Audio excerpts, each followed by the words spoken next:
go ahead and start introducing our amazing guests.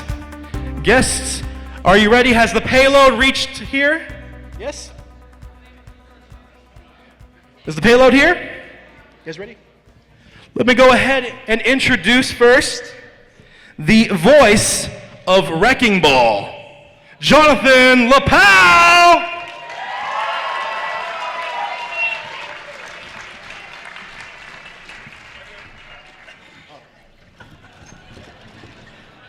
I should like flip these forward and like just, yeah, right there. Right, specifically right there.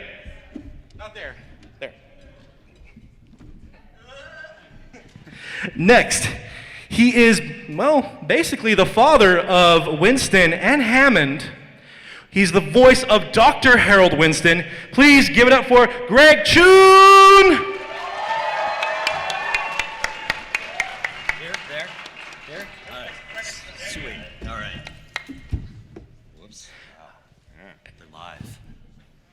Good? Yeah.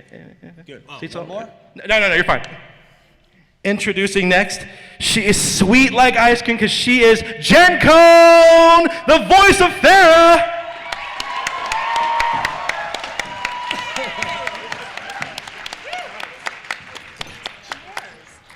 Oh my God, so many chairs. Hold on. Yikes. This is so nice. Hi. Hey! Would you like some Purell? I love Purell. I love Purell. Thank you. Thank you. My Hanukkah present. It's belated. Thank you. It's so nice. Great. Here, would you like And John? I think I might need some Share? Oh, Purell. that's right. His hands were cold. I just washed my hands. I'm fine. We've been doing a lot of touching. Can I get some of that Purell after this? Yeah, Purell for Jay? Yeah, Jay, please. Okay, go ahead. Sure. Introducing next, though, he's part of a balanced breakfast now. Please welcome Jonny Cruz, the voice of Lucio!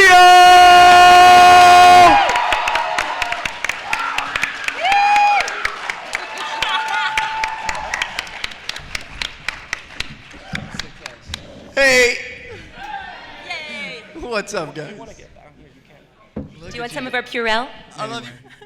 How's everybody doing? Happy to be here, baby. Hey, bro, you want some Purell? Oh, yeah. Look it up. Sharing. Sharing The fam. is caring. Yes. This for the next hour. ASMR.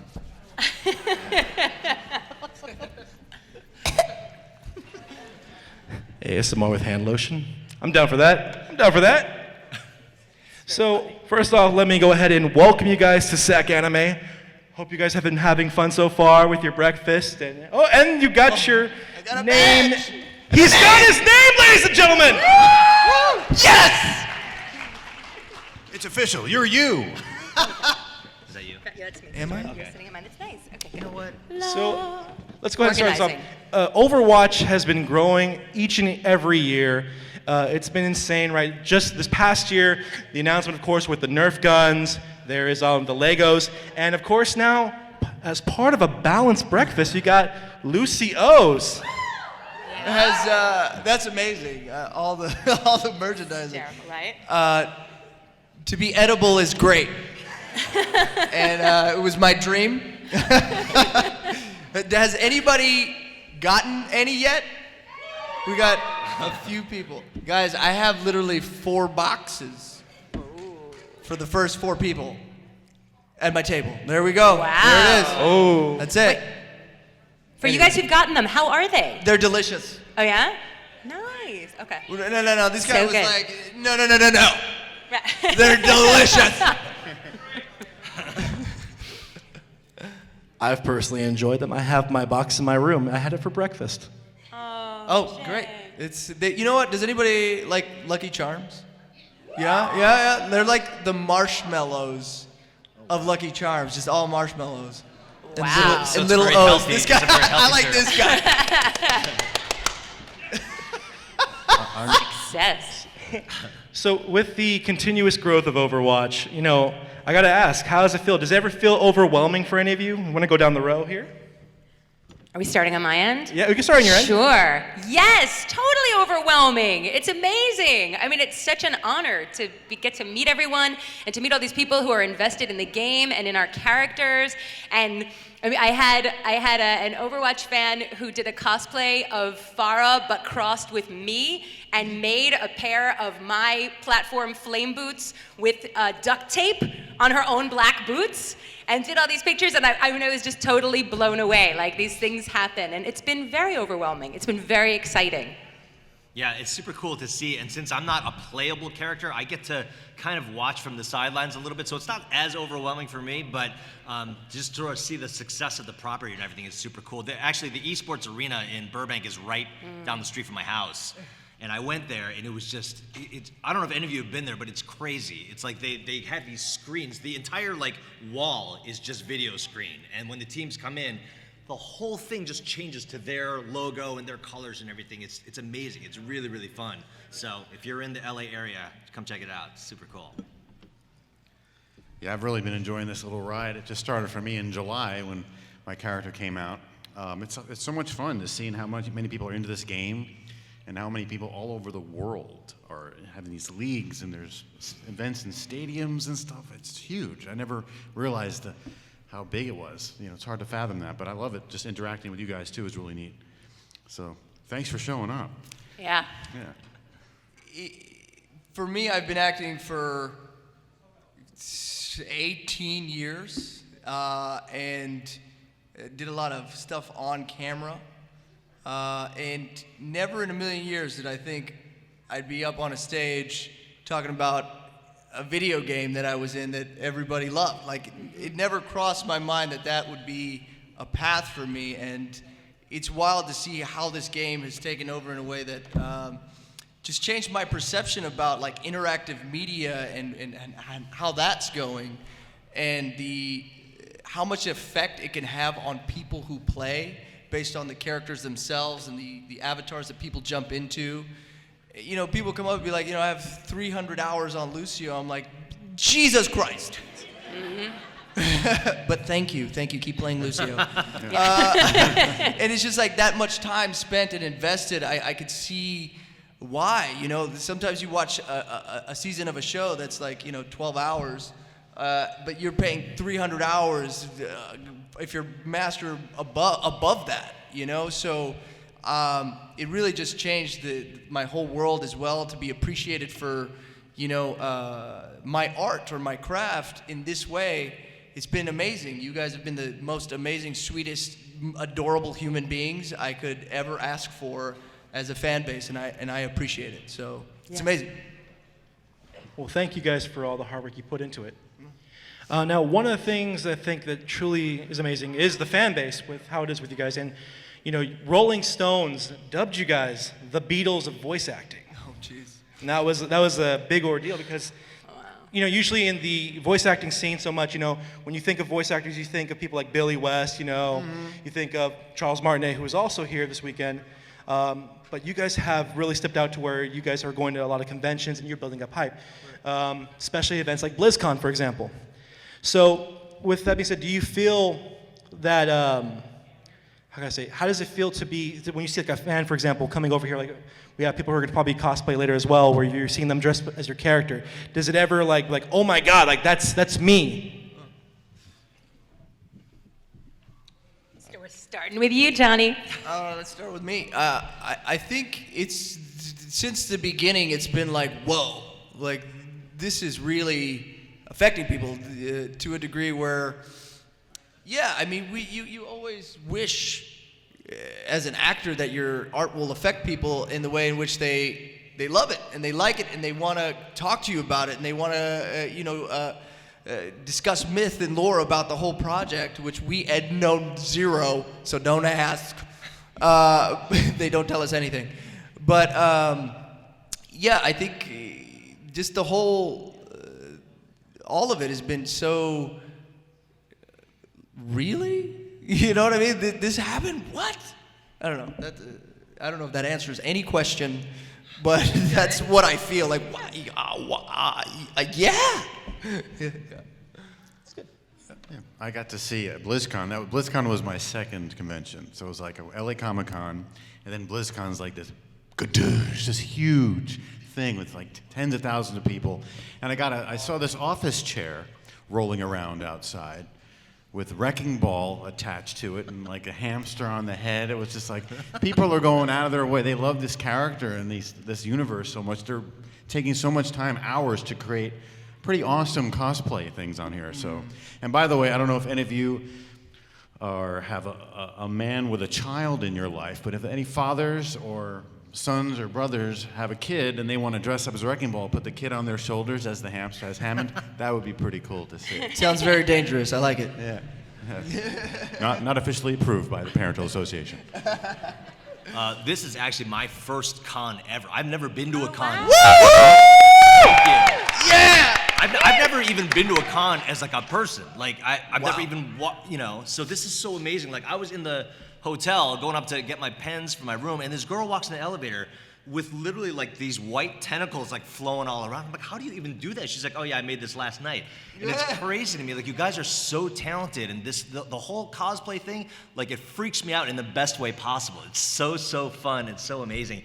And also seeing you're all so young. Like, I remember this is reminding me of what it was like to be young and happy at some point and like have energy. Deep. But I love this cosplay thing, and the fact that you guys are so passionate about the games is really rewarding. I would love to see somebody dress up as Dr. Harold Winston and sit them down and ask them, what is your deal? Like, who's gonna go, yeah, I'm gonna dress up as Dr. Harold Winston and go around with a hamster and a little monkey ape? I don't know. It could be fun. Maybe I'll do, I guess you just need a white lab coat and glasses. It's a pretty easy one. I love that. But yeah, that would be a very strange person. I'd like to talk to them. My first con was BlizzCon in 2017, and I was completely unprepared and totally blown away. I walked into the lobby on the Friday night, the lobby of the hotel, and there were a couple of thousand people screaming and partying, and all these people knew what I looked like, and I was totally unprepared. They're like, Jen Coach! I'm like, oh, I had no idea. And then actually walking around during the con and seeing all the energy was mind-blowing, and seeing all the people in the cosplay. I got to see Jackie Kraft, who's a great cosplayer, who did a Mecha Queen Farah that made my mind explode. And then the biggest one, or the biggest highlight, was I got to go to the grand finals at the Barclays Center in New York for Overwatch League. And if any of you were there, it was about 13,000 people. It was a sold-out Barclays Center. And everyone had on these flashing bracelets, and it was another case of me being completely unprepared. I went out to a side seat and saw a sold-out stadium of people all screaming and bracelets flashing, and DJ Khaled was performing, and I was like, holy crap, what has happened in my life? It was really wild. So thank you all, and it's really thanks to all of you guys. I mean, that's why all of this has happened, that's why all of this has taken off, so thank you all for this outrageous ride. Thank you for answering those questions. We're going to go ahead and start going to the Q&A. Yeah. I got one special question for you guys, but we'll save it for when we're done here. So let's go ahead and bring up the first guest. Wow. Scary. A little bit scared, yeah. Oh, man. Wow. All right, so to other voice actors from the Overwatch group, I've been coming around a couple of years, so I've already asked this question to them, so I'll ask it to you as newcomers. If you were to ever step down as a voice actor for any given reason, and you got to choose the one person to take up the torch, who would you choose? So if we were to step down as the voice actor, never gonna happen, who would we choose? They made this list of if Overwatch turned into a live action movie, who would they pick? And I was scrolling through and I was like, oh God, who they pick for Lucio? And they chose Donald Glover. And I was like, I dig it. I dig it. Yeah. I'll allow it. Yeah. This is Lucio Ball. Yeah. Well, if I'm lucky enough to live into my 90s, I hope to still be working. This is a nice job to have. Who would play me? Wow. Who would take over Wrecking Ball? Probably. Got to be a young person, right? That can take over it. I don't know. Alexa. Alexa, who's? I'm sorry. I think you should have your nephew, Merritt, take over. Hey, maybe my nephew Merritt. Yeah. Well, why not? Yeah. He's a gamer. He's an avid gamer. Keep it in the family. Let's see. If he could be a little older, Dr. Harold Winston, I don't know, Colin Firth. He seems pretty harmless. Perfect. Kind of intellectual. If it were somebody more, a younger person, maybe Ryan Felipe or something, well, younger, my standards. He's like your dad. Somebody like that, yeah. Oh, Ben Affleck would be good. I mean, like younger Ben Affleck. Yeah. His Go back in head is time. kind of shaped the same as Dr. Winston, I Goodwill think. Hunting Ben Affleck. I'm going with Ben Affleck, yeah. So it would be a toss-up because my son does this incredibly snarky imitation of me doing Farah, but he would be amazing. He's 10. He would be completely awesome. So it would be a toss-up between him and Gal Gadot. She would be awesome as Farah, wouldn't she? That's cool. Yeah. I So dig it. between the two of them. Thank you. Thank you. Thank you. That was Thanks. fun. Go ahead and come on up. What's up? I have a question for the person for nothing. How do you do the voice for Wrecking Ball? Do you do both the hamster and the mech, or do you just do the mech? I do the mech. D. Bradley Baker is the hamster. He's a very amazing creature voice connoisseur. He's That's awesome. wild. Yeah. Not nearly as good. Yeah. I do the mechanics. Yeah. Sure. D. Bradley Baker, incidentally, is young Winston as well, the little monkey pup. Oh, wow. He is? Yeah. He's a genius. He He's kind of is. amazing. Yeah. Go ahead and come up. I like this silent walk. OMG. Silently walking to the mic. You could tilt Yeah, it. yeah, tilt You the can mic. adjust Tilt it. I think they want to hear your question, Yeah. too. Take you it can out. just take it out. Take it off and put it back The when hell you're done. with it. Yeah, there you go. Okay. Now so rap. I know everybody's gonna hate me for this, but I've never played Overwatch. But I've watched some YouTubers play it. But my question is, who's your favorite character? For all Aside from our own, Yeah, I mean. no, you can choose your own. Oh, wow. Yeah. I mean, well, I'll give you this. I really enjoy myself a lot as Lucio. But you know, I kind of like Junkrat a lot because he's out of his mind, and so am I as well. Yeah. that's what I would say too. Junkrat all the way. Farah and Junkrat. Everyone's a little crazy. Yeah, I concur. I like Wrecking Ball. But I like him a lot. But I would also say Winston is pretty cool. I like that intelligent ape thing going on there. It's kind of neat. Yeah. That's it. Okay. Thank you. Thank you. Wait, did you answer? I did. Yeah, I you agreed with said- you. Okay, yeah. Okay. Yes. Thank you. Thank you. Okay. Go ahead and come on up. Go walking it out. So my question is for all the heroes.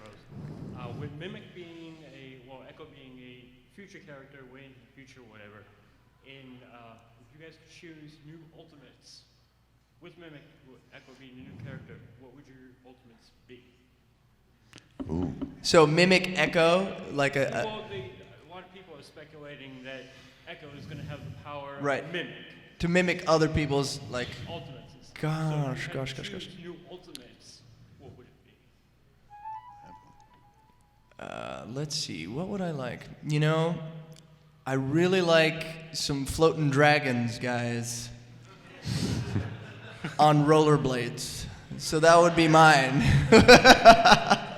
I have a vision of a really cool ultimate. Almost like, imagine if he just was like a, this level, he kind of levels the playing field now, but in a way that's like a ring of death. you know, like just like that. I think that'd be cool. Some blue light, really cool blue light, just demolishing everything. What the heck is an ultimate? It's his first. Your ult is like your line that you say when you like wreak havoc, when you're doing your big thing. I have the best ult of all, so it's hard to top my ult. I guess mine would be my death scream as I'm ripped apart by rebel apes. Not really a power, it's more just sort of sad and disgusting. But that would be me. Mom and I are looking for a new therapist. That would be the new ult. Yeah. You know, Greg, I got to point out. I think for you, man, you'd have like one of the most powerful ones. I mean, you're basically the father of Winston and Hammond, so you're just like, hey, go do the work. That's right. They have to listen to me. Mastermind. I'm gonna go listen to my Spotify. All right, go ahead and come on up. Ooh, a two-part question. Silently walking. Love your highlights. Oh.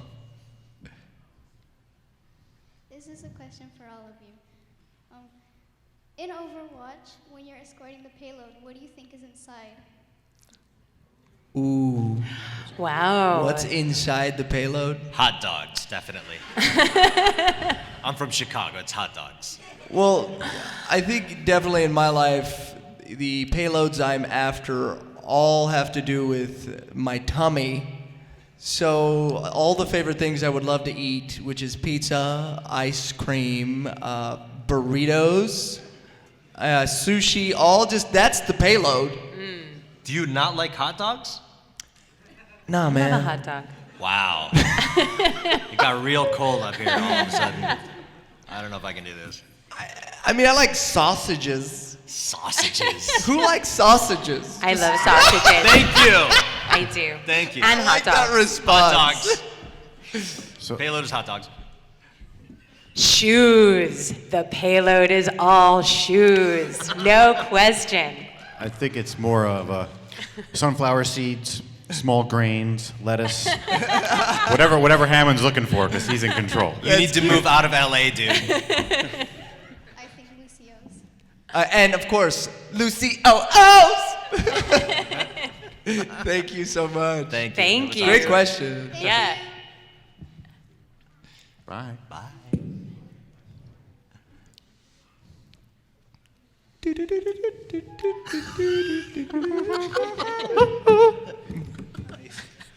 hello everybody. Hello. So this question will be for each of you. Has there ever been a time where you asked to change a line in your script? Always. Yeah. Yeah, all the time. They rewrite stuff sometimes the day of, and they tell me to cross it out and try that. Or, Yeah. A lot of moments where it comes out differently for Lucio than it is on the paper, because it's a little less. I don't know. It's much more when I'm in the energy. Whatever word pops out, if it's not the exact word, they're always like, "Great, Yeah. wonderful." And then a little bit of improvs happened. My beatboxing one. That was me just beatboxing on the mic, and they're like, "We'll take it." And I was like, "Great, I'm a musician now." So yeah.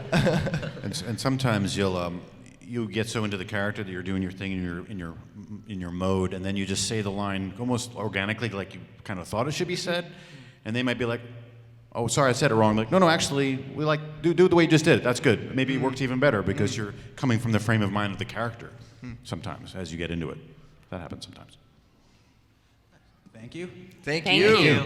Before we get to the next one, so question I have for all of you is, it's my favorite questions to ask.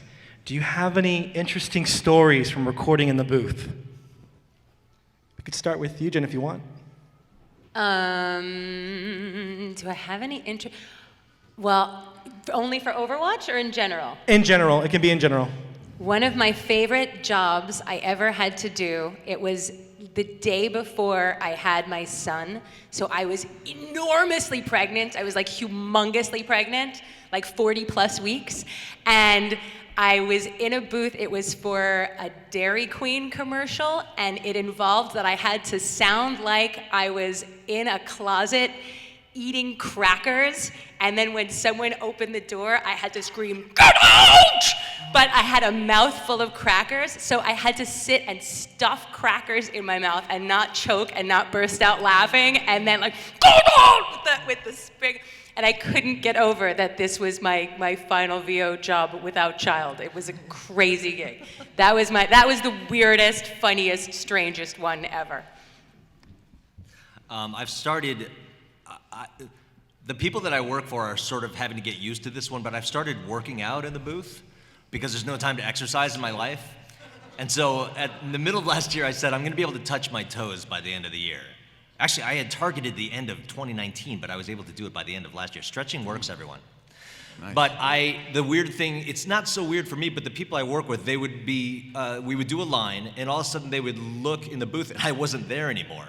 Because I was doing push-ups on the floor, and I would hear them go, did he leave? Right. And I'd be like, no, I'm still here. Either that, or they would hear this sound of just sort of shuffling, and they're like, what is he doing in there? That's so funny. And so that's, but it really works, and I'm honestly in way better shape than I used to be because I'm in between takes. I'm just stretching or like dropping down and doing push-ups or core stuff or whatever. So the booth is my gym now. This is a brilliant idea It because works. you have that dead time that you sit and doodle Totally. and you wait and. Or if they're like rewriting a line and they're like, oh, let's, you may be sitting there for 2 minutes with nothing to do. Yeah. And normally we like check our phones and do our this and that. I'm just like, if I'm gonna live past a certain age, I gotta like get in better shape here because we just sit in the booth all day. It's not good for you. I mean, physically. So yeah, start a trend. Fit voice actors. I love this. Yeah. Well, let's see. I know, Jay, I talked to you about one. I'll elaborate a little bit on that. I got to work on Robot Chicken a few times.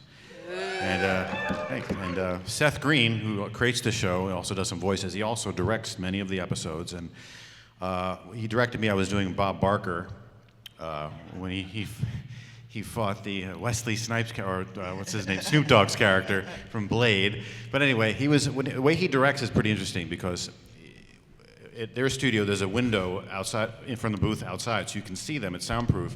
So I see Seth, and I'm like trying to get into the voice and doing the lines, and he's like this. He's like,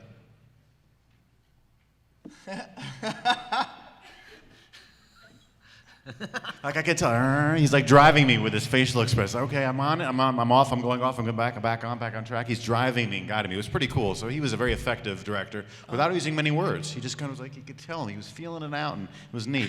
And then more recently, I worked on it, and then it's coming out in February. It's a pretty cool project called, and I got to do. I'm playing a creature in that, and when they played me the demo of it, when I auditioned for it, it was very it was basically a voice, like, hello, like this type of thing. But it was like a lot of harmonics that were used to make it sound like it was multi-layered. So what I was able to do for them is we experimented with it, and I basically said, instead of layering what I'm doing, why don't I create the additional layers? So I was like, I'll make up a line. The universe will be ours. There's nothing you can do. And then I'd be like, another part. The universe will be ours. There's nothing you can do. And then, the universe will be ours. There's nothing you can do. So they can layer all three of those and make it sound like a real alien type thing. And for that project that I'm doing. So, yeah. Something like that was kind of neat. Amazing. Amazing voice, this guy. Yeah. So I was doing a project for Amazon. It was, I could actually say it, Stinky and Dirty. It's online. If you got kids, watch it. And I was in there with Darren DePaul, who, this was before Overwatch. We had met on this project. And there was one other guy in the booth with us, and we were kind of all three reading. And both of them incredible voice actors. And we did a take, and then Darren leans over as giddy as he could be, and he's like, excuse me, can I have a picture? And I was like, what is he doing? Listen to this guy. And then he like takes a picture with him, and they're all canoodling. Then we go back through it, and we're doing the scene. And then afterwards, which this says a lot about me as a person, just oblivious. I was talking to Darren, and I was like, yeah, man, who was that guy? And he was like, that was Tom Kenny, voice of SpongeBob. And I was like, well, that was my experience with with Tom Kenny. So anyway. Thank you for sharing those stories. I love always hearing the stories about the booth and everything. It's probably one of my favorite ones to ask. Yeah. And we can go ahead and go on with the Q&A. Yeah. Go ahead and come up next. Wow. Oh. You look great. Fire in the hole! Okay, my question is the most annoying character that you're versing against. That in Overwatch that we go up against. Most annoying. I would say Junkrat. Yeah. Only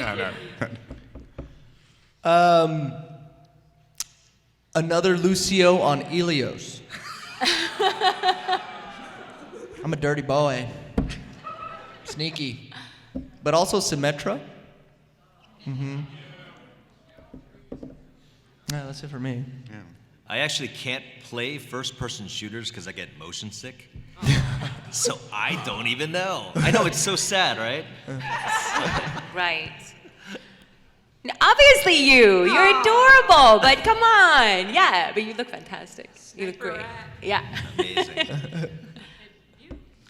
Well, probably when someone was another team playing Wrecking Ball against me, that's can be because then you're kind of competing like it's like a direct two balls colliding. Oh my God, that sounded bad. Wow. Yeah, no. When two balls collide. I'm not worried about anything I say anymore. That's setting a new bar. This is live. Probably that. Yeah. Thank you. Love your Thank costume. you. You look Thank you. amazing. Amazing. Wait, you didn't want to know my answer? Yes. Go, Jay. I have a problem with anyone who I jump into quick play with and takes Ash away from me. Oh. Go ahead, Nick. Hey guys, thanks so much for coming.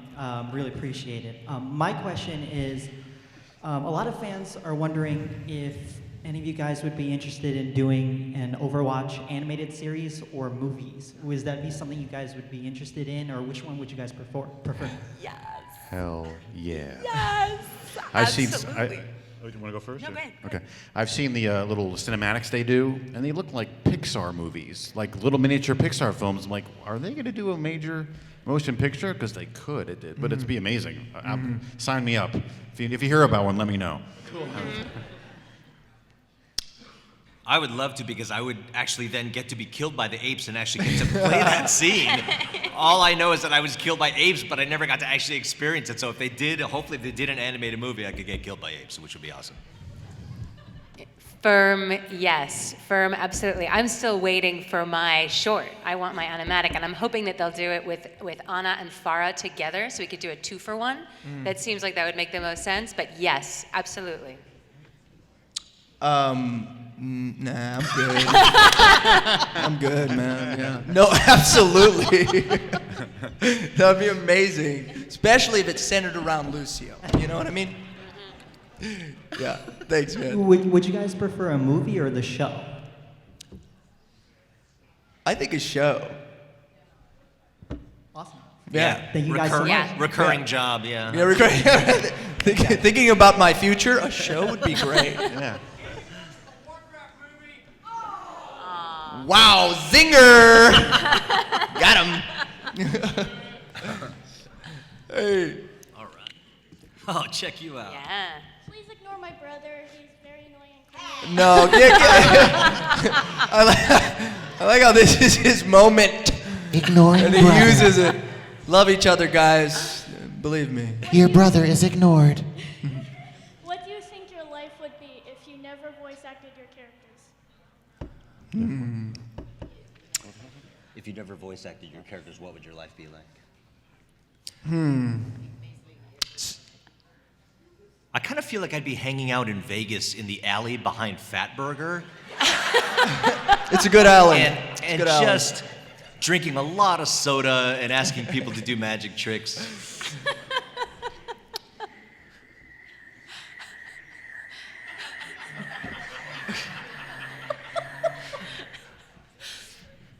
Nothing but crickets. That was amazing. That's all it would be. I was like, where is that coming from? It Was anybody else? It would be a very quiet life. Thankfully, Blizzard saved me from that fate. That's a sad picture. I would have a lot fewer Delta Sky Miles. That's for sure. I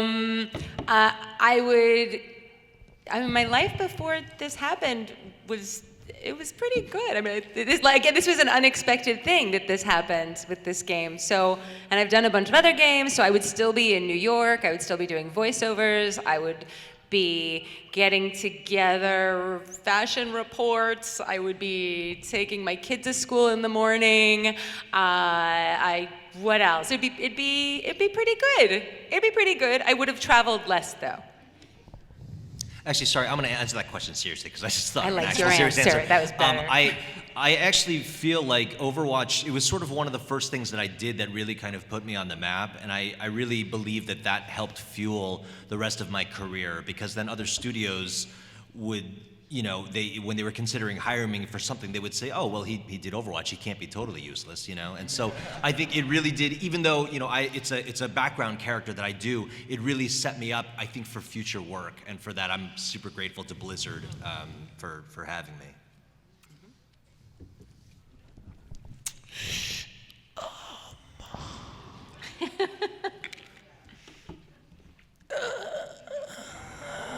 That's what I'd be doing at home.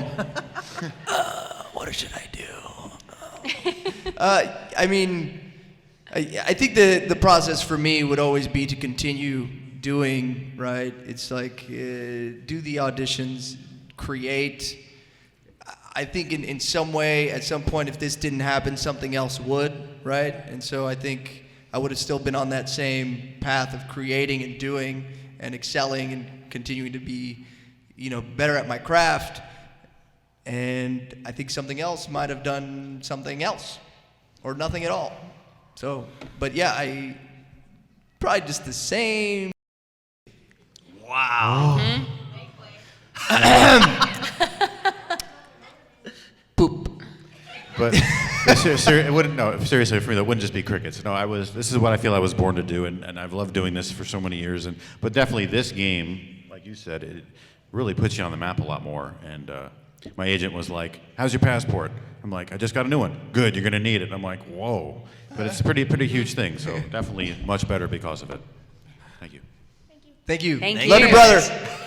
Bye, guys. Love him. Go ahead. Hi guys. So Hello. my question is, if you guys could pick a skin or a costume for your character, what would you pick? It's like our favorite skin. Or no, just one that you want to make for your own character. Oh, well, I've been dying for them. I even asked about it. I want them to make a Farah flame skin, like the flame, some sort of. I think that would be completely awesome. So, and I asked, and because I wore a pair of boots originally to BlizzCon and to several others, I got a bunch of fan art that looked like it, and so I was like, can we do this? This is what I'd love if we could do this. So we'll see. Hopefully, fingers crossed. Well, first, I'd love them to make Dr. Harold Winston a playable character. And then at that point, you know, since he's so straight-laced and kind of nice and gentle, it'd be cool if he had like a total alternative lifestyle, and he had like a skin where he was like into like vampire parties or something, and you could just dress him up and be like, what? And then it would be a fun, like different sort of darker Harold Winston we could do, you know, voice-wise. That'd be super weird, but it'd be fun. I would probably say if there's any way to cross two universes, if they could have like a BE9 or, that's the evil one. The evil BB-8 is BE9, something like that, right? Him or like Optimus Prime or Megatron skin, just kind of combining the robot worlds. That'd be kind of neat to have that. Roller skates and tiny little booty shorts. We need it. We need it, guys. It needs to happen. Well, thank you guys. Yeah, you're welcome. Thank you. Thank you. Go ahead, come on up. Hey, so I know you also, thank you for being here. Hi, Thanks for coming. Thank you. I know you touched upon the Overwatch League and everything else. So if any of you do watch the Overwatch League, do you have a favorite team or, by extension, player? Well, I'm partial to NYXL, just because of course, but there have been so many, I mean, I love watching all of the teams play, it's amazing. But I'm definitely partial to NYXL. I gotta support Seoul, Korea, just, you know, Korean pride and all that. But the weird thing was, the match I went to was Korea versus the New York team, and all the New Yorkers were Koreans too, so I was... Yes. I was a little confused as to how to root, so I just sort of cheered for whatever happened on the screen. I gotta say the New York League. That's where I'm from. That's where I've been. So yeah, New York for me. Three of us. I would have to say either Houston or Dallas, because I'm from Texas. But then I think, was it Philly? Philly invited me to a barbecue, and I'm like, I like you guys. That did happen. So yeah. Thank you. But I'm really excited about Paris. That's a. I'm really excited about that. That's awesome. A big Francophile. I've never watched Overwatch League. I don't know about that. I don't have a team. Not much. What's your team? Excelsior. All of us. I'm sorry, yes, Shock. I still love you. Thank you. Oh, no, yeah, nice. He's back with a vengeance. My question is more directed to Jonny. Now, Sure. how would you feel if your character, Samba or Reaper, had a updated voice line that involved the word Despacito? My friends have a joke at my house where they tell to play Despacito, and it is the bane of my existence, and I don't like it at all. So I wouldn't like it. You hit the mark. It's funny. I don't like Despacito. Yeah. I love that song. I know, and everybody does. See, I can deal with the Spanish because that was the original. No, I started listening to Luis Fonsi on Apple Music. That dude's incredible, man. No, yeah, it is good music. No, I'm serious. It is. You haven't listened to it. Look, we're talking reggaeton Puerto Rico, right? That's where I'm from. I know a thing or two. A little bit, actually. All right. Anyway. Yeah, come on up. Ooh, Come I on like that over. shirt. 200+ hours on Lucio. How much? More than 200. I like it. That's I like it. So I got a question for you, Jonny. So is there any updates on Lucio's lore? Are they going to add anything about him and Vishkar with his father? And are they going to add a character that counteracts Lucio, as in like somebody that rebels against his actions? You know, I have a very big mouth, so Blizzard has told me 0. But you know, it's funny because these lines came out about Vishkar, you know, and Symmetra and a couple things about my dad fairly, like, I don't know, a couple months ago, right? Or yeah, and I recorded that at the very beginning, like 2 years ago. And I thought they were in game already. And so I was like, yeah, blah, blah, blah, about this and Vishkar and my dad. And then people were like, what are you talking about? And I was like, So it's interesting to think what I know and what I could actually say, because I actually don't know all the voice lines that are out. But I've recorded a bunch. And I could say absolutely nothing to you to satisfy that urge to know anything about Lucio, and I wish I could, but today, you're in luck. We brought a clip of the next, absolutely nothing. I'm kidding, I don't have anything for you. That would have been awesome if I did. Will you ever get a hero to counteract you though? I mean, I think right now where Lucio stands, everybody's counteracting him real nicely. Let's give him a buff, everybody. Is anybody? That's what I say. So I have no problem against fighting anybody. yeah, I mean, I don't know. I think at some point it was Symmetra and Lucio that kind of like was a thing, but I don't know in gameplay how bad that was or. Her beam used to follow him. Huh? Her beam used to follow him across the stage. Yeah, well, of course. But yeah. All right, it was an honor, man. Thank you for the question. Thanks, man. I'm chill. Oh wow, man. Whoa, he runs. Wow. Yeah. He runs. Nice. Woo. Oh, wow, That's so awesome. cool. That's Amazing. fantastic. Nice job. This is what we're talking about, man. Wow. His head came off. It's very, very hot in this moment. Yeah, it Quite looks like- like Well, you're running around. I saw you run in here. You're running over here. Slow down. I'm trying to find all the friends, man. But what got you into voice acting, and what kept you here? Wow. I know. These could be some long answers.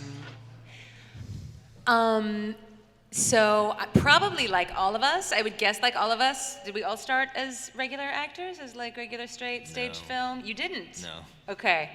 I did. And then, but I always did great accents, and I always did great character voices, and because I am dark and schnozzy, when I was in college and then right out of college, I kept on getting character roles, and I would get aged up or I would get another character, and I kept on doing these character-y voices.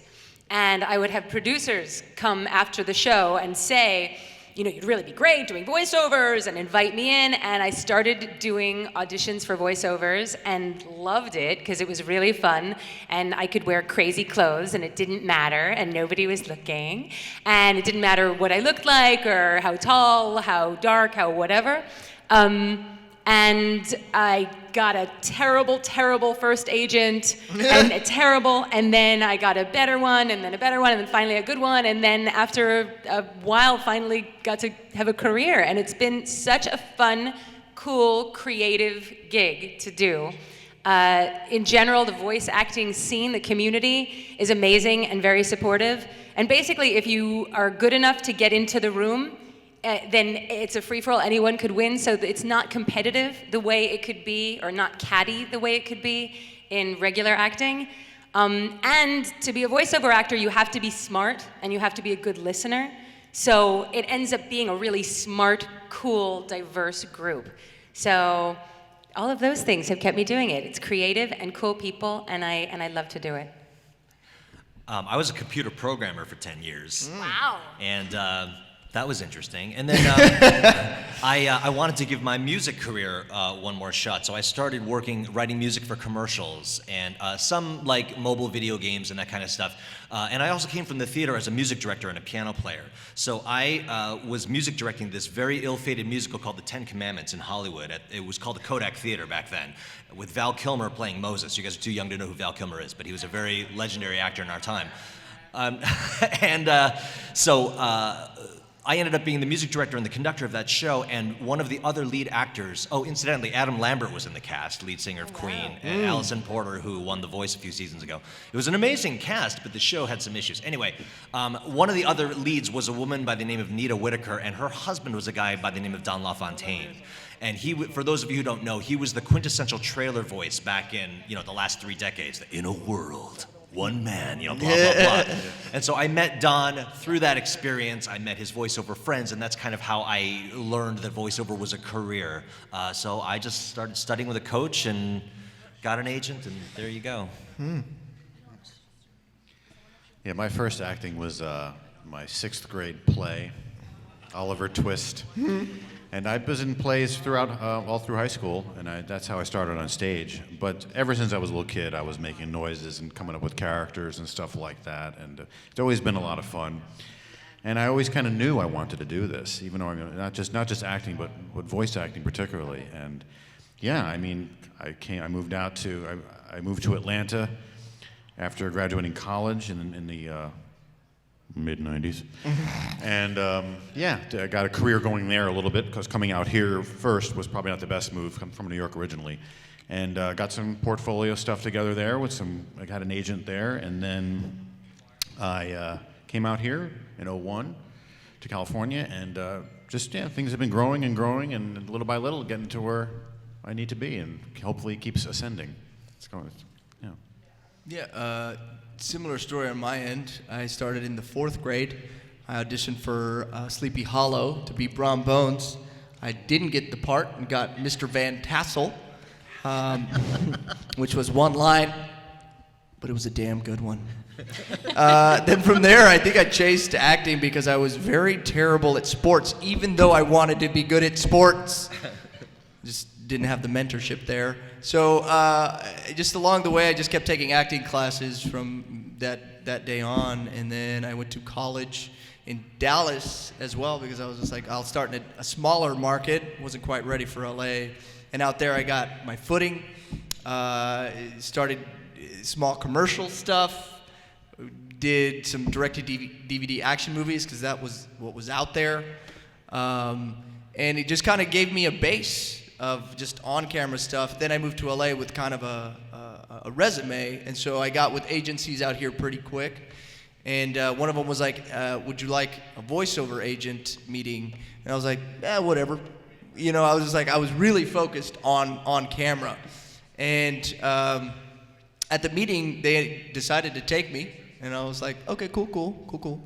And then they would send me auditions, and for like 3 years, I booked 0 things. And they gave me auditions all the time, and I was like, what is happening? I'm terrible. Like, I don't understand.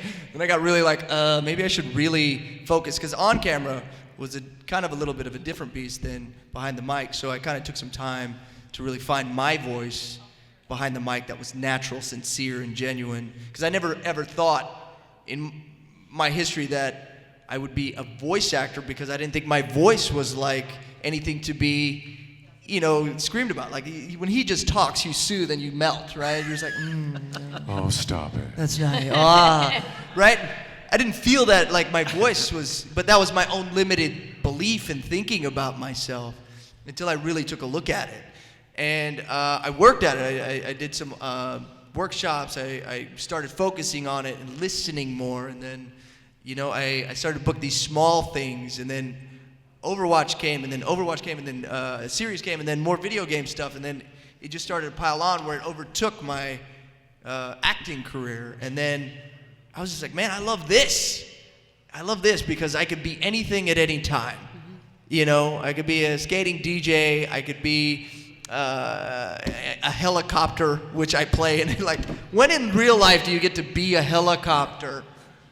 You know what I mean? Like, that was really fun for me, and the creativity was amazing, and you could just be behind a mic, and I don't have to worry how still my face is, and like, I could just be like, and that's how I am, and I could be behind the mic doing that, so I love it, and it's a gift to be able to do it. So yeah. Could I touch on something Jen said about the community? Go ahead. So I started also, like, when I came out here, I did some on-camera commercial stuff here and there, and it's funny, like, when you're in the audition room and an on-camera commercial, and someone says good luck when you're about to go in for your audition, a lot of times it's like, good luck. It's true. But in voiceover, it's like, good luck. Yeah. And if you don't get it, see you on the next one. It's like everyone, hey, congrats, you got it, congrats. It's actually a real nice community of people. It's a whole different vibe. Yeah. Yeah, it's sincere, and everybody, I mean, it's really all for one for all. If you made it into the room, then you're worthy of being in the room, and everybody's cool that way. Yeah. Can I add to what you said, Jonny?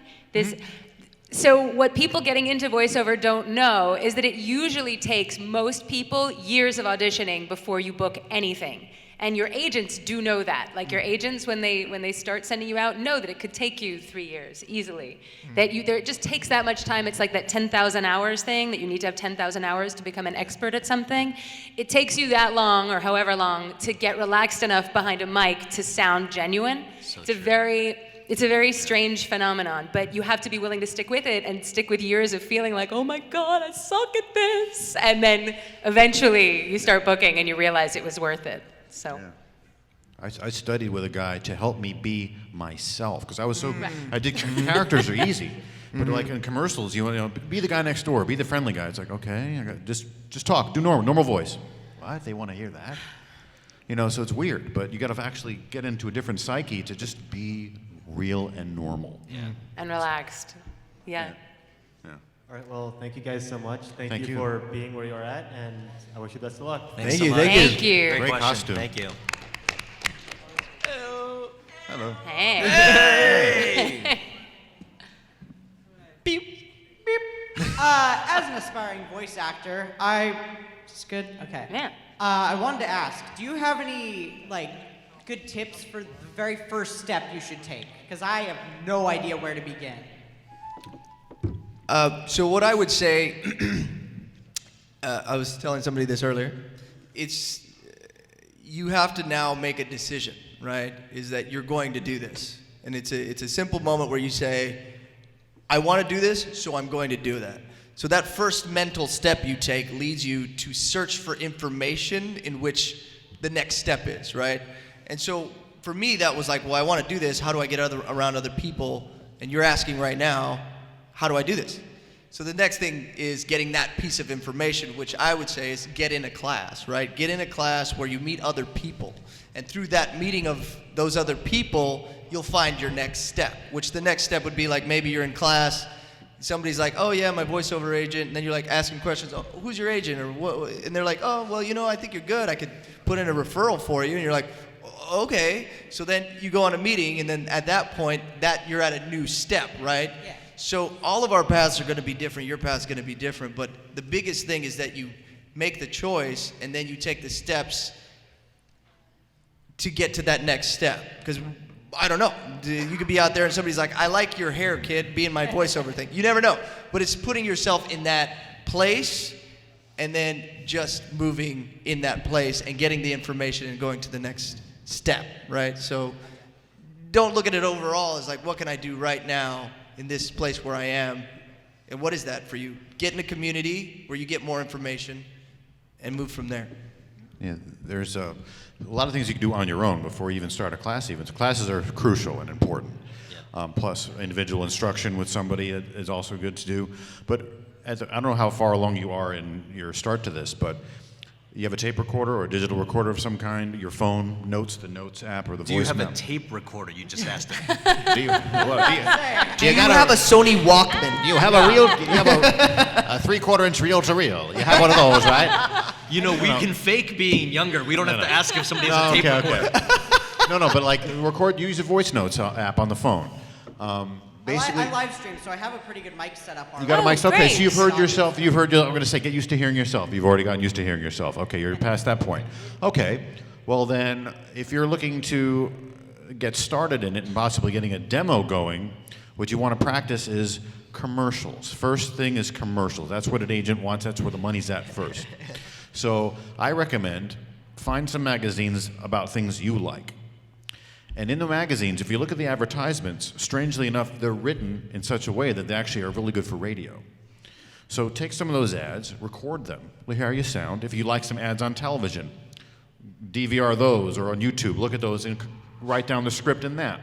And just get used to the pacing of that. And then in the magazine ads that you take out, get used to that. And always go to a demo session after you've taken some classes with more options than you'll need. Because if you're going to do a 60-second demo, you probably need about 5 or 6 things. Have 12. This way you can weed out the stuff that's not as strong, and you have a solid 6 that are great. That's about it.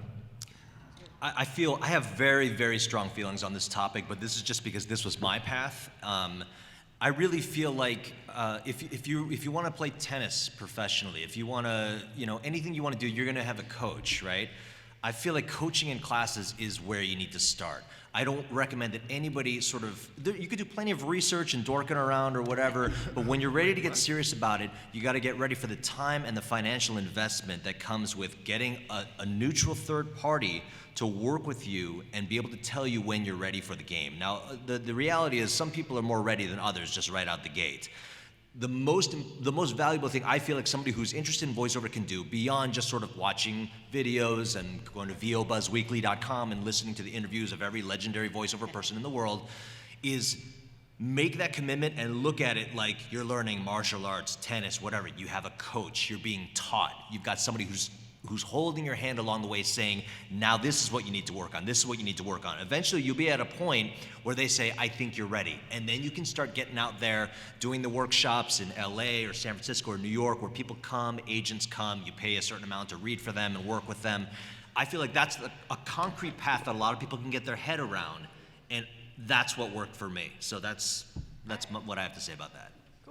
You're getting such good advice from these men. You're getting great advice. The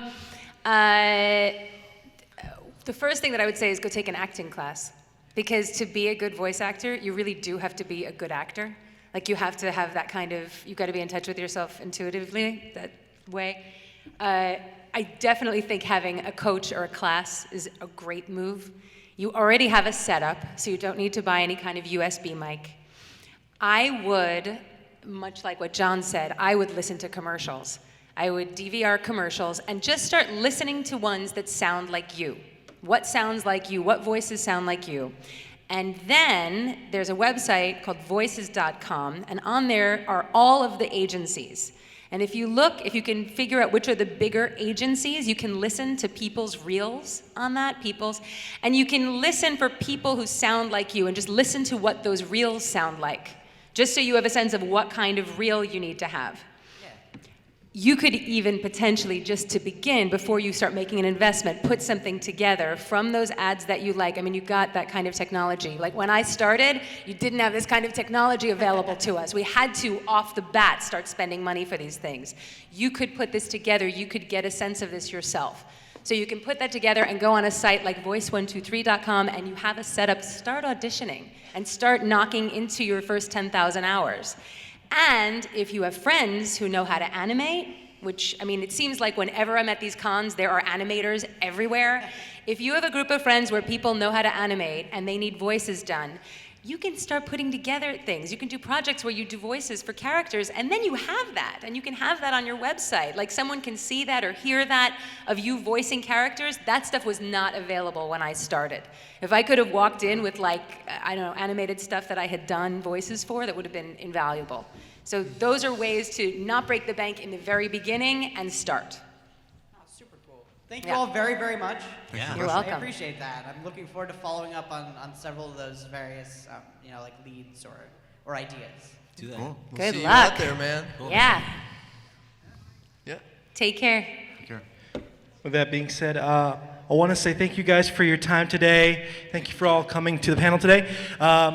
Around 1:30, sorry, it's 1:30 now, they'll be heading over to the photo ops. So if you want to get a photo with them, you'll be able to get a chance to do that. And then they'll be heading back to the autograph hall, where you can also get a photo and autograph over there with them. To close this off, though, I usually like to do a little thing to close. This is a quote by the one who gets mauled by the apes the most. So Greg, would you mind ending us with that famous quote from that Always cinematic? remember, never accept the world as it appears to be. Dare to see it for what it could be. Woo! Give it up for the voice actors, guys! Thank you, guys.